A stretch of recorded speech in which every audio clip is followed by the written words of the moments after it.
Mandela effect is so incredible because it can alter things in so many different ways. Sometimes it changes something you know, sometimes it deletes something you remember, and sometimes it adds history where we don't remember it existing. Just as something can be subtracted or substituted, it can also be added to. Today, I'm talking about one such historical example: 3D printing, a marvel of modern technology. 3D printing is defined as the process of making a physical object by laying down many thin layers of a material in succession. The first documented iterations of 3D printing can be traced back to 1981 in Japan, and the first commercial 3D printer released in the late 1980s. Today we even have 3D printed homes and buildings, which are strong, fireproof, and considerably less expensive to build than traditional houses. This technology has grown and evolved over the years, but its historical record has been set in stone. Or at least that's what we've been told. The earliest example of the concept of 3D printing was a short story in 1945 called Things Pass By. But that was just a concept. It was a fictionalized idea of what the far future could hold, and today we know it as 3D printing. Well, what if I told you that 3D printing actually already existed at this point in time? In fact, it had already been around for over a decade at that point. Does that sound right to you? In the 1930s, inventor William E. Herschel developed the wall building machine, a revolutionary device that could automatically pour, shape, and layer concrete, closely resembling modern 3D printing techniques. His machine used a gripper arm and mortar sprayer to precisely place concrete, and then compress the concrete between spinning discs, smoothing and solidifying each layer, just like how modern 3D printers create layers in plastic or resin. The end result are buildings constructed layer by layer, quickly, efficiently, and accurately. William Herschel even went on to found Herschel Laboratories, which is a company still in business today. I'm sure all of this sounds very familiar, right?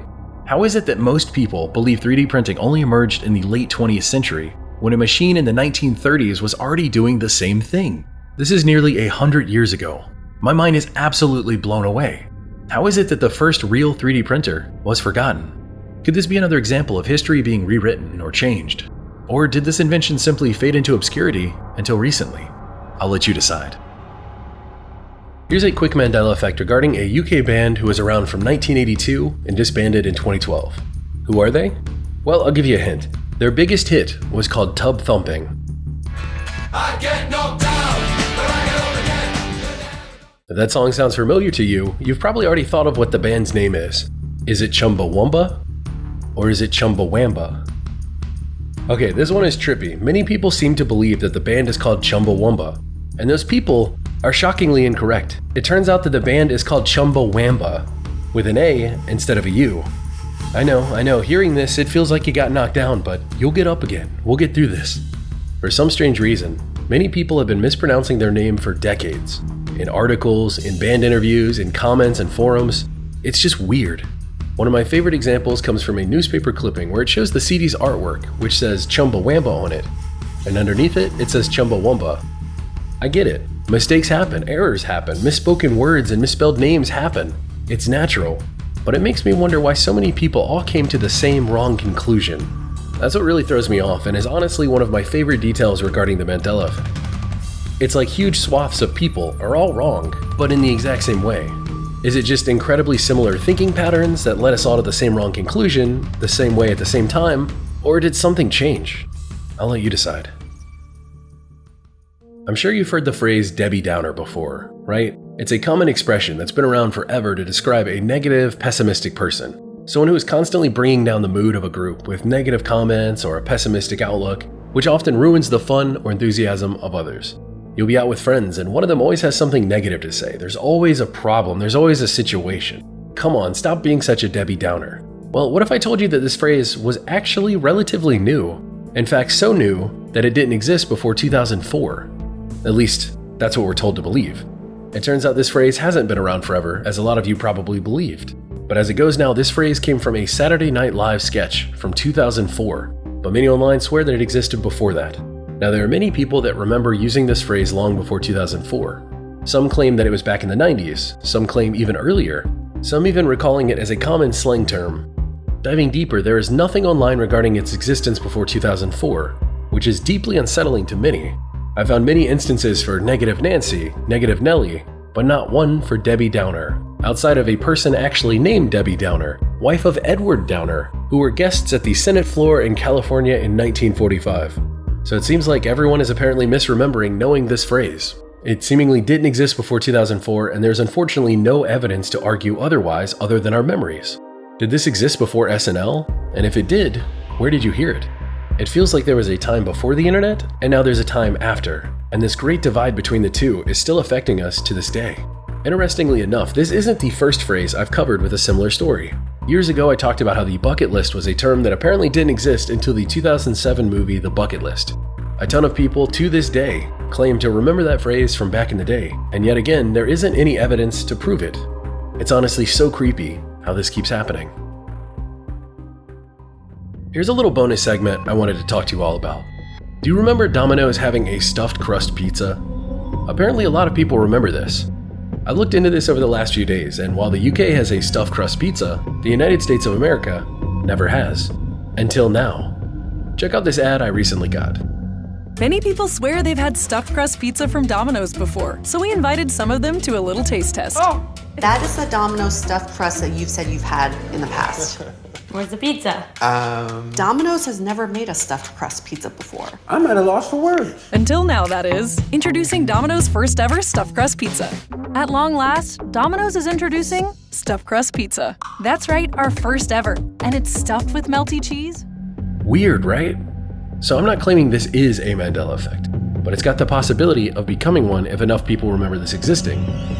So what's your take on all this? I'm seeing so much chatter online about this, I just had to mention it. Here's a music Mandela effect for you. What was the color of Bruce Springsteen's bandana on the iconic cover of his 1984 album, Born in the USA? If you're picturing a red bandana tucked into the back of his jeans, you're not alone.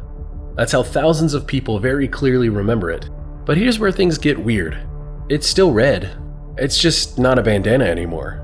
If you look at the album cover today, you'll see that it is actually a red baseball cap stuffed into his back pocket. Actually, the more I look at this, how does it even stay there? Like, how is it positioned in his pants that it just hangs there? It looks like Photoshop, honestly, but nope, that's the real image now. This is one of those really weird Mandela effects that makes you question everything. Because if you ask people who grew up with this album, people who own the physical copy of it, they'll swear it was a bandana and not a hat. And it's not just a few people here and there who are misremembering. There are countless discussions online where people insist this album cover has changed.